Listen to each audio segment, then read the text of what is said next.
Mafia, are you ready? He said, "Are you ready?" This is Brotherly Love Wrestling Podcast, your first stop for everything professional wrestling. So sit back and enjoy wrestling talk at its finest with your hosts, Larry Hall and Joe Corrado.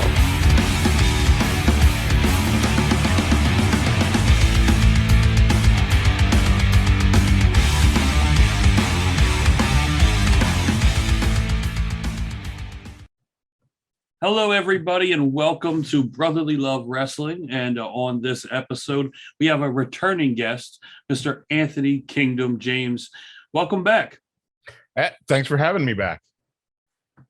Now, last time we had spoke was pandemic era wrestling. Yep. Was that the last time we spoke? And I'd say more than a lot has changed in the landscape of wrestling since the last time we spoke. There's been just quote unquote forbidden doors opened and returns and original names being given back to certain wrestlers who have changed companies. I mean, there's some crazy stuff going on. Competition, no competition. Maybe there is competition. I don't know if there's competition. If there wants to be competition, maybe there is. I don't know. Oh, there's competition. I mean, this week alone, Friday night is going to be we're going to get a half hour of head to head because I guess SmackDown's going to be on. It's not going to be on Fox. It's going to be on FS1, Fox Sports 1, and they're extending the show to 2.5 hours.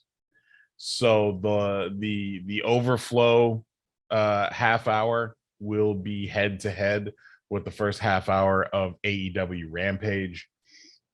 And as soon as that was announced, Tony Khan hops up and says, "Oh, we're looking forward to be." I don't know why I'm making him a leprechaun. I don't know why I'm making. Is he Irish? I was honestly thinking he's absolutely not Irish. But I just got that. I got that Notre Dame Fighting Irish logo in my head. And so easy how far you go there with Notre Dame fans. Whoa, Notre Dame.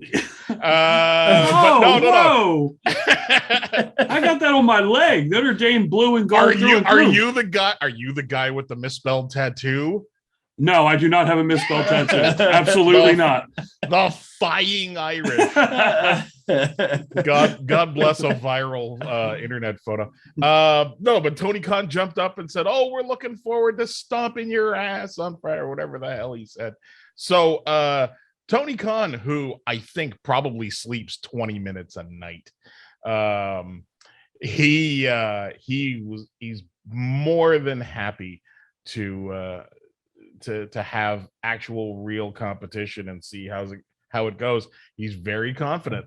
They've been beating WWE in certain key demographics. Well, okay, that's fine and dandy. I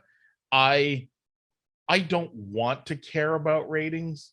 I want to care about quality of product. The quality of the product. Thank you.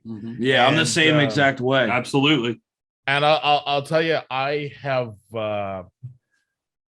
watched about as much WWE product in the last year or so as I've watched, like the inside of my eyelids on a good night.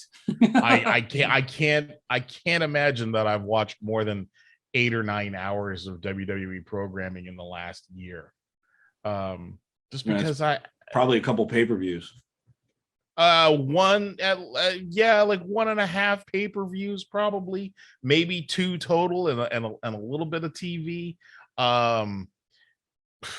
There's nothing to draw you there. There's really nothing. No. It's all recycled stuff, things that we've seen a million times. And to be honest, they don't have the roster that everyone says, like, oh, they have this. They have a great roster, don't get me wrong. But sure, everybody has been together at some point in their whole roster. Like, there's nothing new. And with AEW, you're getting some new. You're getting some first-time evers. That's what keeps it exciting. I mean, to have the same storylines and stories and matches over and over and over and over again. Yeah. But I mean, that was the beauty of the territorial days. That was the beauty of, mid 80s and earlier, is that before Vincent Kennedy McMahon broke his promise to his father and took WWF national, you had these regional territorial promotions, and if somebody started to get stale in one promotion, or their gimmick was running stale, or their angle was played all the way out, they could up sticks and move somewhere else, and they would be fresh and new to that territory's crowd. And that constant movement kept a lot of territories alive, and you could bring in features, which is a thing that AEW seems to be doing now. We get Minoru Suzuki for a few weeks. That's fantastic. Yes. And I think the crowd knows this is a temporary thing, but it's special. Let's enjoy the hell out of it while he's here. And we're not getting that out of the WWE. The only thing close to it is we bring back Goldberg for a few weeks. Yeah. We bring back Cena. We bring back Lesnar for a run. You're bringing back the same pieces that the crowd has already seen. You're not. And then when you do something new, when you do have somebody new, you squander it. You totally destroy it. And they're destroying their own the product that they've been establishing themselves. Karrion Kross looks like a jerk. Karrion Kross, sex slave. He looks like he went to a Quang garage sale. It looks like hand-me-down Sultan gear. It's yes. terrible. Why do we?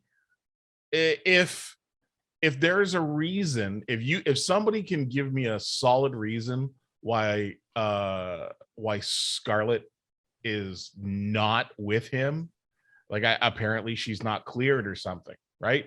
So why bring him up to Raw without her? Why not wait? What is the cleared rush? for what? Cleared to stand ringside? You tell me she can't do that? I mean, there is incidental contact, so she might have an injury that she might have blown out a knee and she can't stand. That's true. She might be dealing. Well, you better hobble your ass up to the ring, goddammit. Your man needs you. But we don't know. She might be dealing with COVID. True. I mean, look at Bearcat Keith Lee. Oh my God! You want to talk about horrible? I hate that name. Well, I mean, it's a historical name. He's honoring. I don't think there was any reason to do to change Keith Lee. The only reason Keith Lee's being changed is because the voice at the top didn't believe in the Keith Lee that we were all seeing, and the Keith Lee that we all believed in and loved until he got to Raw. Well, he still thinks that the kids want to see these like goofy, silly fucking characters, like these quote unquote larger than life fantasy characters that you're only going to see in the WWE. Yeah, just because you're only going to see them in the WWE doesn't mean that's a good thing. Yeah, it's the problem is that it's all or nothing. There's on the WWE side, there's no mixing of styles. They don't create. Here's okay. This is gonna piss you guys off. Here's the difference between the United States and Canada. Right. Is that the United States is a melting pot of cultures where you come to the United States and you're expected to assimilate, whereas Canada is a cultural mosaic. where we He uses fancy words he People thinks come- that we don't know. no, but that's what we've always called Canada, is a cultural mosaic, and it, people from different cultures come and they fit together, and That something new is formed. That doesn't piss me off. I know this country's fucked up. With the WWE, they just want to throw all the cheese into one big fondue pot and melt it down into one thing. And they want it to primarily be Velveeta. It's all, I mean, now the new People love Velveeta. Velveeta isn't cheese though. It's all everybody's under 30 and everybody's the same giant orange brick. So now, Anthony, I have a quick question to that point you just brought up. Yeah. If you look at the WWE, and I heard it compared with this, and it kind of resonated with me, and that's that when you look at the WWE, it seems like they want you to look at the WWE like you look at Ringling Brothers, because it's this huge show, this spectacular, this whole spectacular that you're there to watch the Ringling Brothers. You're not there to see the clowns. You're not there to see the elephants or whatever. You're there to see the entire show, the spectacle that is the Ringling Brothers. And you're going to get. I don't see anyone getting shot out of a cannon. No. You're taking that way too literally. Sometimes you need to take. But like you know what I mean? Like you don't think that Vince would rent a cannon? I'm not saying it couldn't happen. I'm saying we haven't seen it. I would watch that. You wouldn't watch someone get shot out of a cannon? I think it depends on who it is. All right. Depends on what the cannon's aimed at. Yeah, exactly. But I just feel like they That'd want be the ultimate Superman punch. No one shoot fucking Roman right out of that cannon. They don't want anyone sticking above the brand. They're done with that Stone Cold Rock, all that. And I think that's shit. Yeah, I agree. Absolutely. But I think this is their mindset. This is the show. You're coming for the show. You're not. Yeah. You're supposed to have someone that sticks out above the brand. Well, that's stupid as fuck. Absolutely. If you have the opportunity to create a Rock, a Stone Cold, somebody who transcends the sport, becomes viral. I mean, look at how long that they spent pushing Cena until he, shitty movies until something hit and he became a star that they would have host Saturday Night Live. That was a benchmark for a few years in the WWE. Can we get him to host Saturday Night Live, or can we get him on Regis? The idea of not wanting any of your employees in an entertainment business to be entertaining, to transcend your business base, like a median performer level of fame, and become a larger than life pop culture icon is crazy. You might have, at a certain point, The Rock is going to age out of wrestling.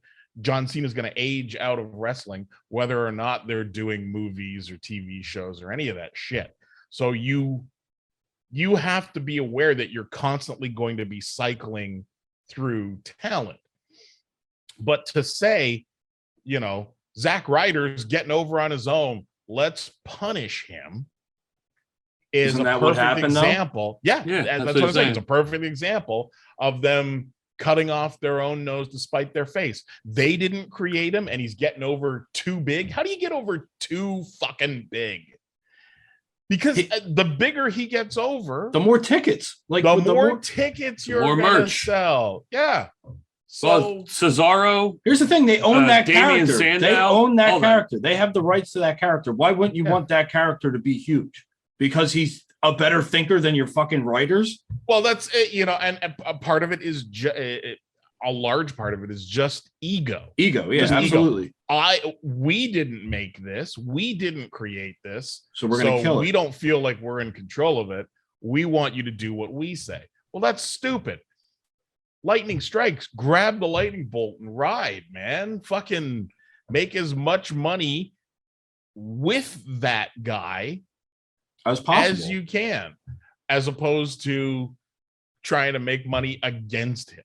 And it's not like he's not someone who doesn't love the business. Like, he actually loved the wrestling business. It still loves the wrestling business, and wanted good to come out of it. Like, fucking. Yeah.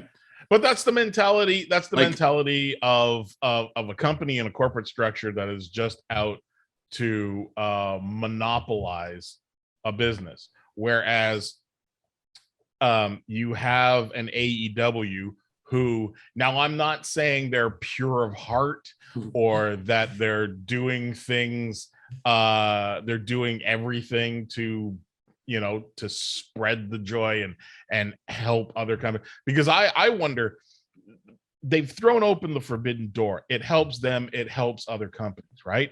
Impact has done numbers in the last year that they would not have done without Kenny Omega being their champion. But I would have liked to have seen more reciprocity in that. Why isn't Moose showing up coming to Dynamite to challenge for that Impact title when Omega had it, or even now when Christian has it? Why hasn't the X Division title been defended on Dark, on a bunch of episodes of Dark? Can you imagine? I mean, especially now, Josh Alexander, Jesus, man. Yep. Can you imagine? He's homegrown for you guys. Him, yeah. Well, he's former champion of my promotion. Yeah. So, I love seeing him do well. I think he's about to become Impact World Champion, and so if and when that happens at this next pay-per-view, does Josh Alexander get a chance to go to Dynamite, or are we bringing that part of the forbidden door, that part of the crossover, coming to an end? Because Christian now will just go back to AEW, and I mean, I think AEW. I mean, as much good as they're doing, they still have to realize that they're still looking out for them, and they're number one, and they already have their roster is already filling up with talent that is going to need a lot of TV time and is going to demand a lot of TV time because they are the popular ones. And then they've already kind of handpicked who they want to be their quote unquote homegrown talent that's going to get over. You have a Sammy Guevara, Jungle Boy, Darby Allin, Orange Cassidy, Britt Baker. Aren't you in kind of a evil way looking forward to the carnage of the first real AEW roster cull, because it's coming? Yeah, they can't. I think in January, a bunch of contracts, especially high up on that roster as you can get, a bunch of contracts are going to come due. And I think that in January, we're going to see a lot of people either take pay cuts or be on the other side of the forbidden door. Honestly, like I always thought, especially the way he's been, now this could be complete crap, but I feel that Hangman, the way that it's been going for him, he was always in my head the first one to jump ship the other way and go to WWE. Now, I don't think he's gonna. I think you don't think so. No, I think that he is. He's probably very comfortable where he is. I mean, look, he just took a bunch of time off because Mrs. Hangman had a baby, so a little paternity leave. And frankly, he's about to win that world title. Yeah, he just came back. He literally came back and picked up where he already left off. Yeah, even if it's short term, which I think it will be. I think his first title win will be short term, maybe a couple 3 months, and then maybe it goes back to Kenny. Depends on the timing, because let's see what happens with January. Right? Yeah. Well, but I think let's look at it that way. CM Punk's definitely going to be challenging for that title, and Bryan Danielson definitely will be challenging for that title. I think Danielson. See, I don't think that either Danielson or Punk they absolutely don't need the title. No, not at all. And I think that either of them does the title a world of good by lends it credence by challenging and losing. Yeah, that's so true.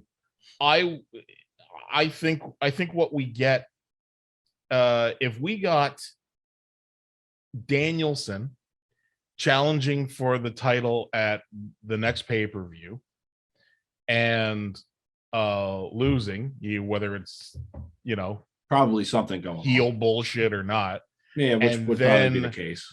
And then Hangman challenging, he could win it short term, and then you could get Hangman and Punk, where Hangman beats Punk, and that puts him over huge, helps legitimize him as a champion. So, I mean, these are assets. You're giving people the rub. There, Danielson is there because he wants to wrestle. Punk is there. Punk is there because I think Punk is there because if a truckload of money of a Brinks truck backed up to my fucking front door and people started shoveling money onto my front walk, I'd probably go back to work too. But I think Punk understands. I think Punk and Danielson both understand that their best value in AEW is to fight some of the younger guys early on. The younger guys lose, but they get the rub of having been in the ring with Punk and put on a good show. Daniel Garcia. Mm-hmm. And then you have a guy like Page who's on the precipice. He's on the brink of being their top guy, and you can help fortify, legitimize, build up your title and then your champion by having your new champion defeat one or both of them. It just can't happen in Chicago.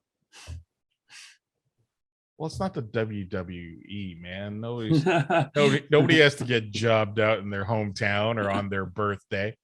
Well, yeah, that's what I'm saying. Punk can't lose in Chicago, because it will not be the crowd reaction that you want. No.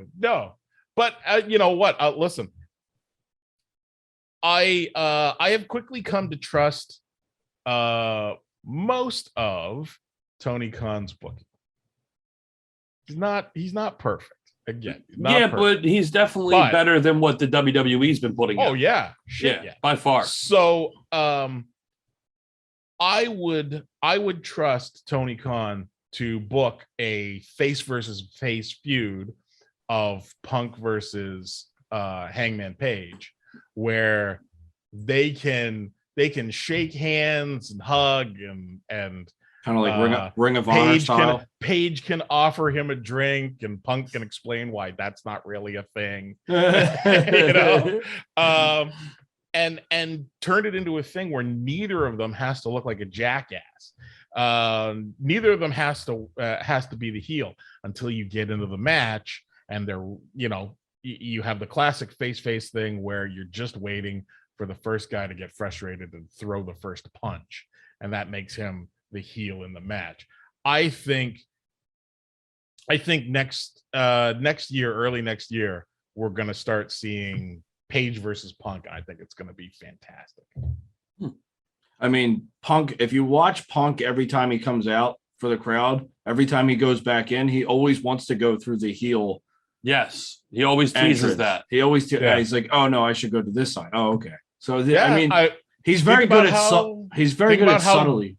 Yeah, think about how big a thing it would be to get a new heel run out of Punk, because that's where he belongs. Mm-hmm. He knows, and he's been saying it. You're not sick of this yet. Yes. Yeah. So he knows that the welcome back party is only going to last so long, and then once Because once he flips the same as moving to another territory is going from heel to face. At a certain point, he's going to flip the switch, go heel, and you get a whole new momentum, a whole new and it becomes must see in a different way. Mm-hmm. Yeah. So we all know how good Punk is as a heel. So, and Serena Deeb is right there, and Gallows is there. Luke Gallows is right there. Colt Cabana. Oh, no, that's what I want to see. I've been dying to see. I want to see Cabana, and I want to see Punk, and I want the real life drama to play out. Hence Matt Hardy and Edge. I want to see the world burn. So I want to see. That's why he loved. What was it? Fucking Brett and Sean so much. Yes, that's why I love Brett and Sean so much. It was the animosity. It was great. I do not think we are going to see Punk and Cabana. And no, I think obviously all of that was addressed before Punk ever put pen to paper for that. I'm sure. Yeah. So, and I'm sure I'm just speculating. I'm sure that Tony Khan had to have a conversation with Cabana, and I'm sure that Punk and Cabana have had a conversation. I think, just for me, listen, if I'm writing that story, there's they have a conversation where they don't make a ton of eye contact. They do not shake hands at the end of it. And the conversation ends with, okay. And they walk separate ways. Yeah. But I'm sure that there was a lot of work done to facilitate those two, Punk coming in and it not and there not being a lot of very loud curse words. That's good TV though. It would be good TV, but would it be good TV in this day and age though? Hey, listen, second season of Heels. Maybe we get something. Maybe. I have to start watching that. I haven't started watching that yet. I was very, very scared to watch the first episode, thinking this is gonna be garbage. And it ended up being really, really good. I'm sad that it only lasted 8 episodes. I want to know when season 2 is coming out. It turned out to be great. So kudos to Stephen Amell. I've only heard good things. I haven't heard anything bad yet. I've had 2 or 3 people that are not wrestling fans whatsoever come up to me knowing I'm a wrestling fan and go, have you watched Heels yet? That show's really, really good. I'm like, wow, you don't even watch wrestling, you like it? And they're like, man, the story and how I didn't know they go through this, and like kind of opening their eyes to pro wrestling. Yeah, it's fantastic. Bill is absolutely, I mean, like cartoonishly dirtbag, and yet somehow believable, like just unfortunately believable. It's like watching it was like watching Mickey Rourke in The Wrestler years ago. It's like, oh man, this movie is too accurate. I'm uncomfortable. So yeah, good shit. So there was something that you wanted to mention that we wanted to make sure we touched on. Yeah.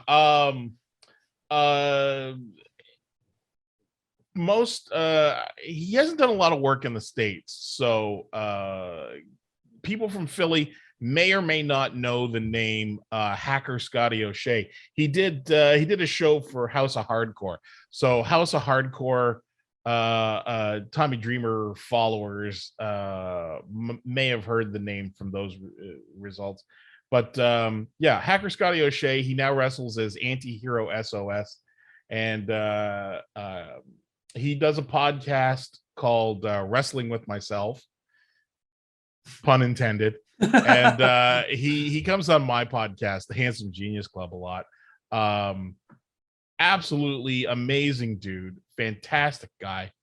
Early Saturday morning, he suffered a series of seizures at home, and at 6 a.m. he got his wife bundled him into an ambulance and sent him to the hospital here in Hamilton, Ontario.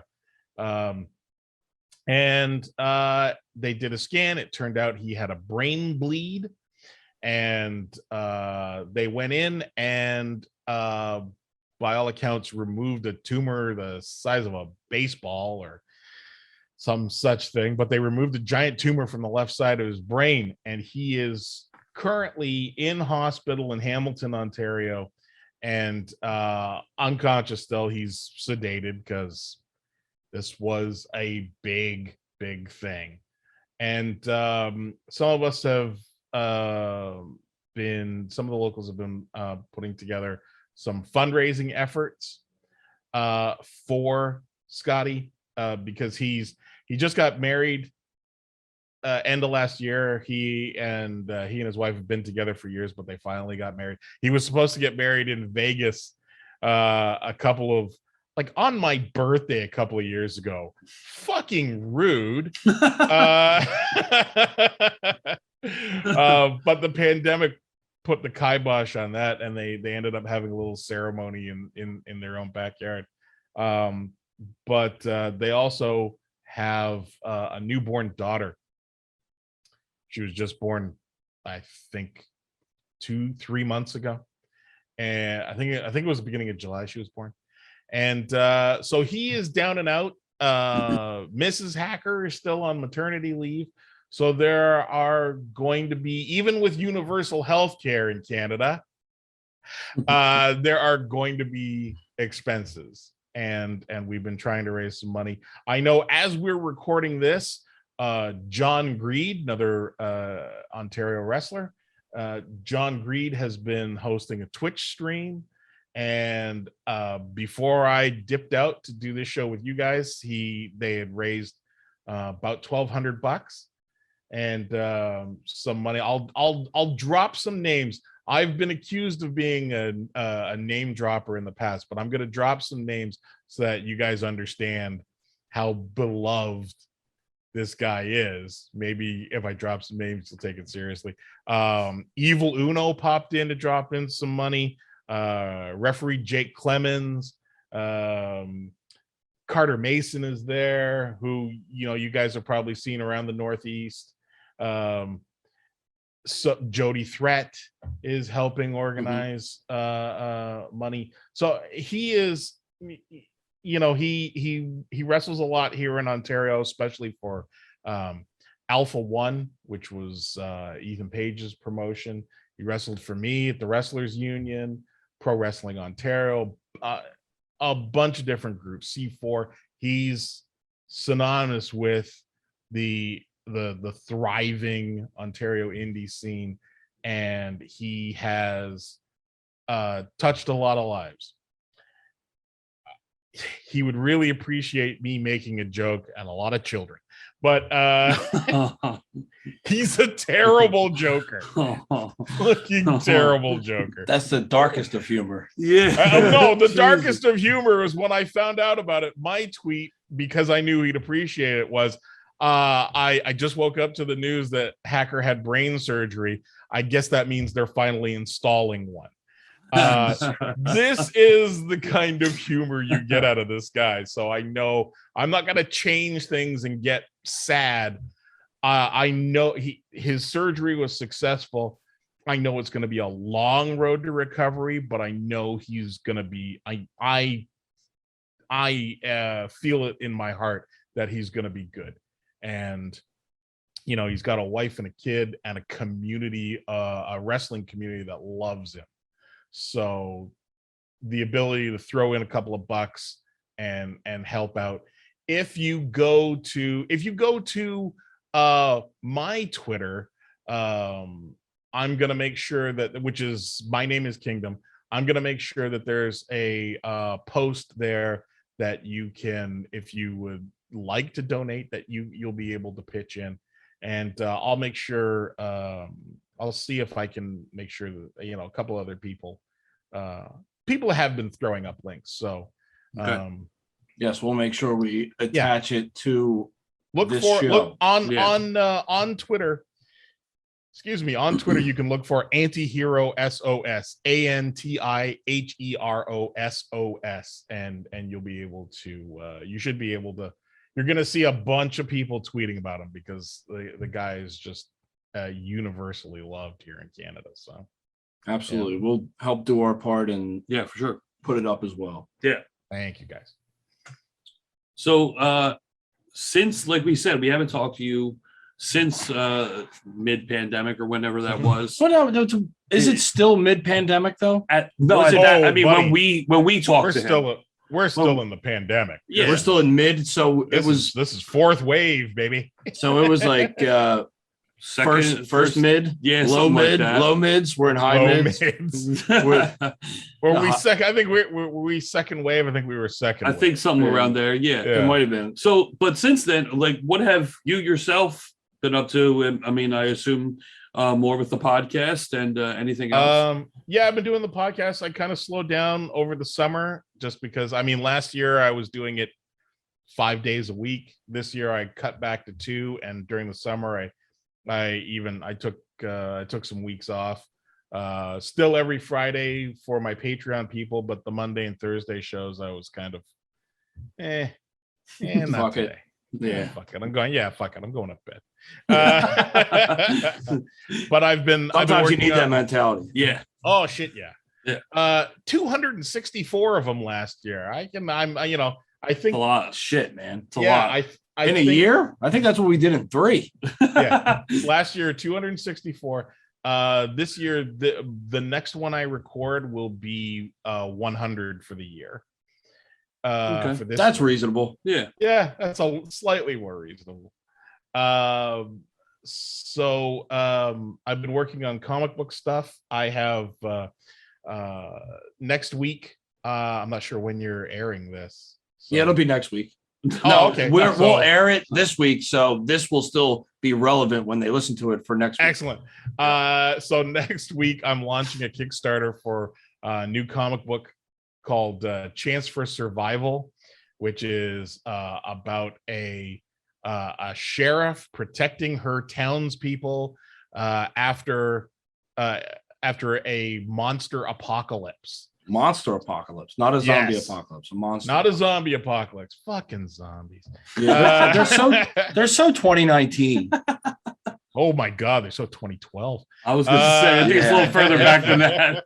You're right. I don't watch that show, so So yeah, I took a so stab. this is yeah. There's a worldwide monster apocalypse, and I haven't pegged it quite yet, but like a year or two after it finally calms down, there are little pockets of people here, there, and everywhere. And this is a little town north of what would have been Edmonton, Alberta. And it's a fine hockey team they had up there. Yeah, City of Champions.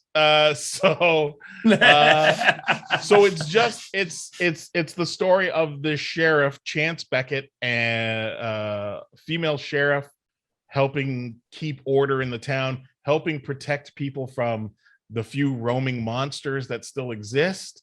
Little, like a bulldozer-sized kaiju rolls up on you while you're out for a picnic. You're hoping somebody rides up with guns a-blazing.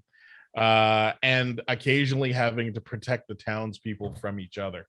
So it's going to be an ongoing series. I'm going to be kickstarting new issues every 4 or 5 months probably. And so the first issue is kicking off. The campaign kicks off next week.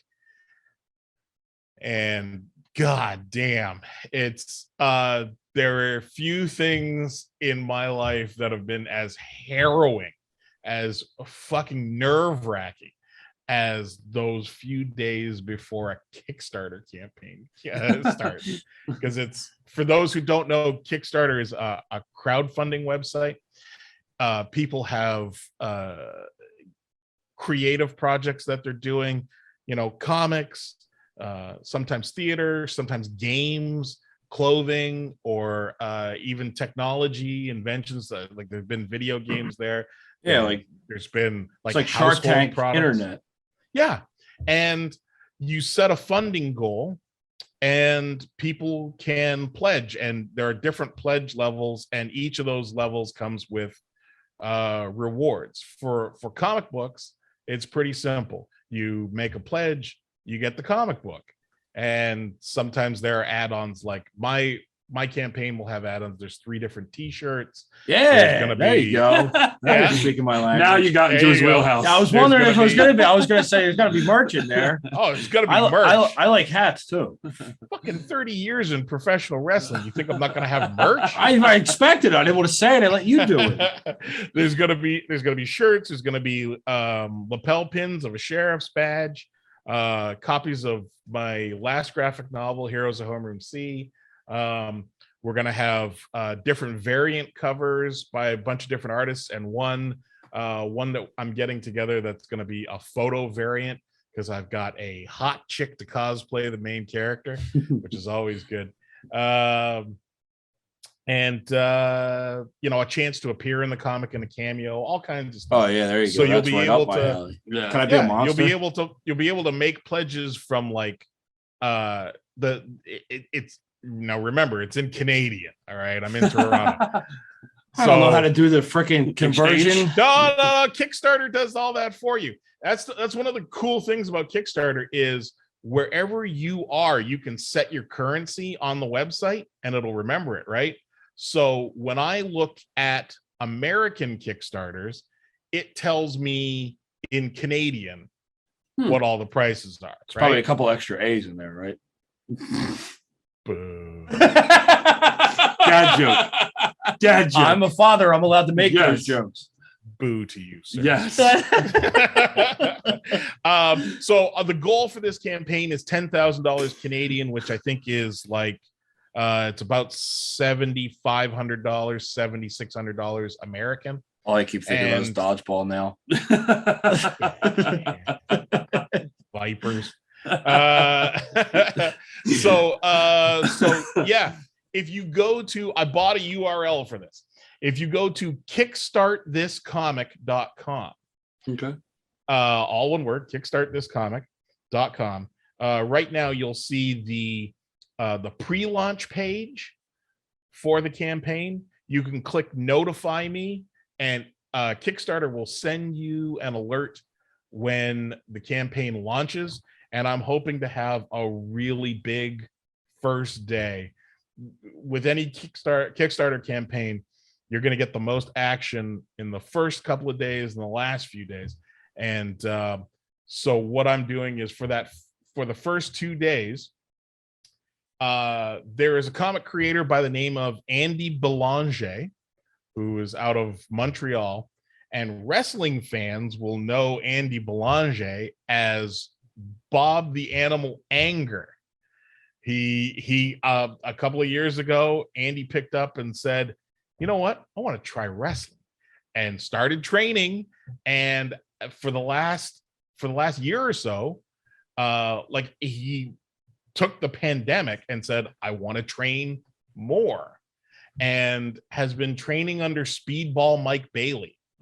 So Andy's fantastic. He's fucking crazy, but he's gonna be one of my cover artists. So if you're a wrestling fan or a comic book fan, if you're a comic book fan, you probably already know that name.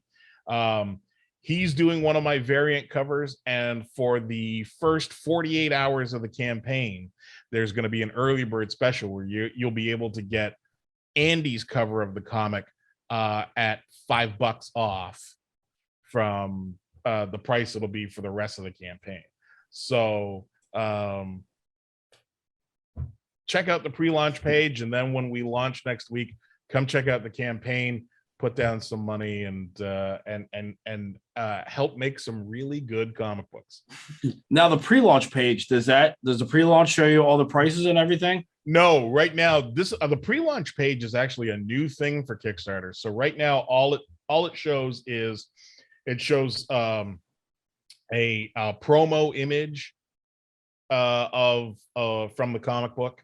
Okay. And it tells you, it gives you a button to say, like it gives you a little the headline and a little description and a button to say notify me on launch.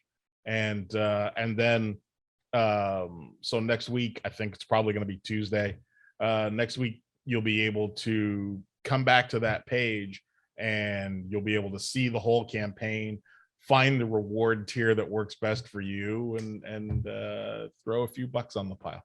There you go. Right. And I should say Kickstarter is all or nothing funding. So either we reach 10,000. If we don't reach 10,000 Canadian, nobody gets charged anything. So you only get charged, your credit card or whatever only gets charged at the end of the campaign, which is going to be just before American Thanksgiving, beginning of that week. Yeah. Hey, as we're recording this, today is I'm here. I'm like kayfabe. It's Monday, October 11th, as we're recording this, and today is Canadian Thanksgiving. Hey, really? Yeah, full circle, baby. We get all our shit. We get all our shit done earlier. Yeah, like next week is Christmas up here. Is it really? No. When's their Christmas? December 25th. Oh, you guys celebrate the same Christmas, but you got to do Thanksgiving before? It's the same Christmas, but our Jesus is a moose. Does he drink and Canadian? and then he just stares into the camera and sees if anybody will believe him. We have one of them in Pennsylvania. His name's Phil, and he tells us whether it's spring or we're gonna have spring early or Tawny Phil. Yeah. Remember, I hate that stupid thing. I've been in Pennsylvania my whole life. Remember, I used to live in Pittsburgh. I lived in Pittsburgh for 2 years. Exactly. And I knew I wrestled in Punxsy, and I knew people that were on that committee that was in charge of the fucking groundhog. And we have our own up here. Up here, it's in Wyerton, Ontario. We have Wyerton Willie. And I'm telling you, if at this point in 2021, if science is so faulty that we're trusting the shadow of an animal, fucking whether it's cloudy enough for some rodent to see an image of itself on the ground. Yep. It's funny that all other things we like deserve that, we as a species, we deserve 6 more months. Deserves the giant meteor. The meteor's coming, folks. So we'll have to call Meteor Man. I do want to ask because we kind of talked about it in our message before the show, but so we have this essential series that we have just started, and it's Joe's brainchild, where he came up with, when we used to listen to music. Well, we still listen to music, but the back of that time I used to listen in to the music. 80s and 90s, and they put out those essential albums. And they were the greatest hits. So we came up with what would the essential matches be of certain superstars through whoever we want to pick, however we want to do this. Yeah. Like last week we did John Cena of all people. And it was a lot harder than I had anticipated. Yes, absolutely. Ooh, all my favorite John Cena matches are him getting that shit kicked out of him. Yeah, that was pretty much like pretty much. Yeah, but those were the best. Yeah, his best matches. Like he's got a Ricky Morton quality to him, where you really get behind him when he's getting stomped. Yeah, Lesnar effing him up with German after German after German.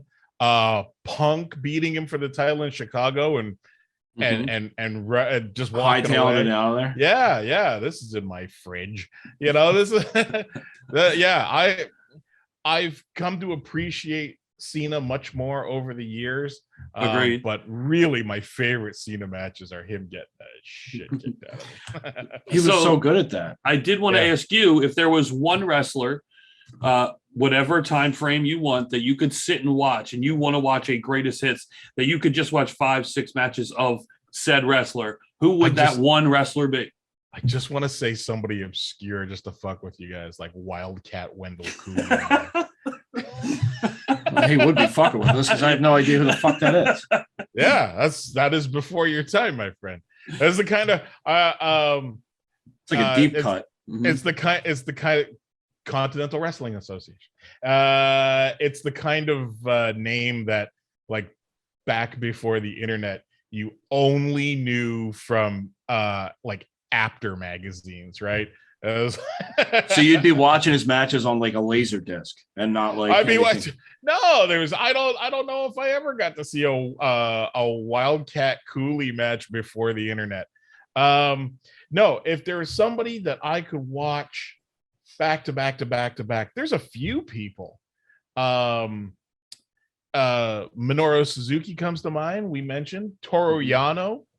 I love watching, like, when the G1 tournament ends, I'm gonna go back and find all of the Yano matches, because I love Yano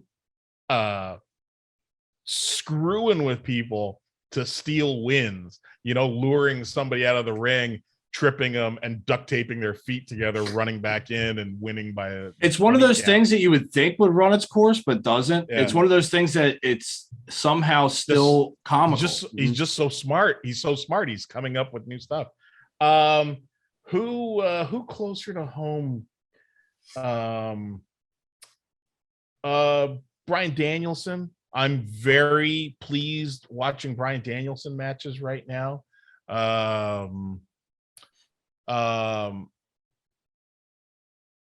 Shane Taylor. Yes. Shane Taylor. That's a good one. I fucking love Shane Taylor. So, yeah, you're not going to bore me sitting me in front of a monitor and saying, here, watch a bunch of Shane's matches. How about Shane Taylor versus Big E one day? That would be phenomenal. That'd be terrific. Hey, listen, for a open up that goddamn door. For a brief time, the wrestling world had Shane Taylor and Keith Lee as a tag team. So, I mean, go find that. I also I like a good Orange Cassidy match. Yeah. He's spoken to all of my. I just posted on my YouTube channel. I just posted a match from 2019 in Smash Wrestling here in it was in London, Ontario, of Orange Cassidy versus Cody Deaner versus Sebastian Suave, with me managing Suave, and it's more of our bullshit. So so yeah, you can find youtube.com/my-name-is-kingdom. All my social media stuff here. Let's get the shill out of the way. All my social media stuff, YouTube, Twitter, Twitch, Instagram, and Patreon, is all at My Name Is Kingdom, all one word. So yeah, occasionally doesn't get any easier than that. Like that. Yeah. Hey, branding, baby, branding. Don't make people have to think. Make it. Hey, man. Silver platter. Make it easy for him. Hey, man, show off the shirt while you're at it. This is going to be on YouTube. Yeah. This is. I have these on my my Teespring store. I have a new version of these on the Teespring store. Which for all you marchaholics. Yes. Yeah. If you go to any of my social media, there's always going to be a link tree somewhere, and you'll be able to click on the creator, the Spring store, and grab these. Yeah. It's good for when you have a stomach ache. This was top of the pile today. I know how that top of the clean pile. The old man's got to do some laundry tonight. So. Satan. Yep. I think we're all in that boat. Yeah. What's coming up in wrestling that you guys are looking forward to? Well, we just went to AEW when they came to Philly, and it reminded me so much of why I love Philadelphia wrestling fandom. Yeah. Because there was a time when American Top Teams. So the American Top Team came out to. And what the hell's the leader? The ringleader? What the fuck's his name? I can't remember. Lambert. Yes. Thank you. Yeah. He came out and they beat up Guevara, and then Jericho came out for the save, and they all left the ring, and Lambert got the mic, and the noise was absolutely deafening. Yeah. No one, not one person heard one thing that he said. He cut a whole minute and a half promo, and not one word the whole crowd understood. The boos were so loud. Jericho came on the mic afterward and said, "Hey, Lambert, you stupid idiot. I have no idea what the fuck you just said." Yeah. I saw that, and it's like, I have no idea. It's so loud in here. I have no idea what you said. But, he still accepted the challenge because he knew where it was going. He knew the gestures. He knew the cue. Yeah, he knew. He knew that didn't resonate on TV. Like, I watched it back, by the way, and watching it back, you could hear him, of course, because the mic better audio. But there, like, I had to watch it back because I was like, what was he saying? Obviously, they're going to be in Miami and there's going to be a match, but like, how was it getting there? And finally hearing it, but there was not one word sounded familiar at all. What's louder? Mm-hmm. The booing of Dan Lambert or the crowd screaming Adam Cole, baby? Dude, it was very, very close. The boos lasted a lot longer, but for a one-timer, I'd say Adam Cole probably has it. But if you're going for the length of the noise, Lambert's boos definitely take the cake. But Adam, like, getting to see that again live, because we saw it when he was in NXT, it was him versus Aleister Black at TakeOver Philly. Yeah. And that was 17,000 yelling it. So we've heard pretty loud Adam Cole pops, but he has the best entrance in wrestling. Like, he has the entire crowd at his disposal and at his fingertips. I actually said a week or so ago that his current entrance song is my current favorite entrance song. It's perfect. It's perfect for him. It really is. And Undisputed Era was a great entrance song. Yeah, when they were there. So like, and they were a great faction, and he proved that he was and always will be that guy of that faction. Fuck him, cut his hair and make him a manager. Is that what they were planning? We don't know what we have. That was the rumor. That was the rumor that. He's said apparently that's what they wanted to do. They wanted to cut his hair and make him a manager. They were going to cut his hair, make him either going to make him Keith Lee's manager. Keith Lee, yes. Oh, Jesus, Mary and Joseph. Hey, fuck it. Remember, they were going to pay him $1 million to do that. 40 years ago, 35 years ago, whatever. The WWF hired Roddy Piper as a fucking manager. He was originally supposed to be just a manager. And then, and then he got on the mic, and that was that's Piper in his prime. Yeah. So, you make yourself undeniable. Yeah, unfortunately, making yourself undeniable doesn't fit the bill for WWE. You have to make yourself undeniable somewhere else. Yes. Well, remember, WWE is an audience of one. Yep. It will all it from the time you started watching wrestling, it has been an audience of one. And if you don't appeal to that one guy, that's why I was a WCW cut fan. The legs out from underneath you.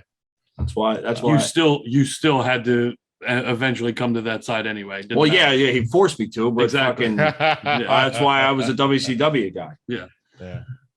So Anthony, thank you so much for coming back on the show. It was great talking to you. Great seeing you again. Yeah.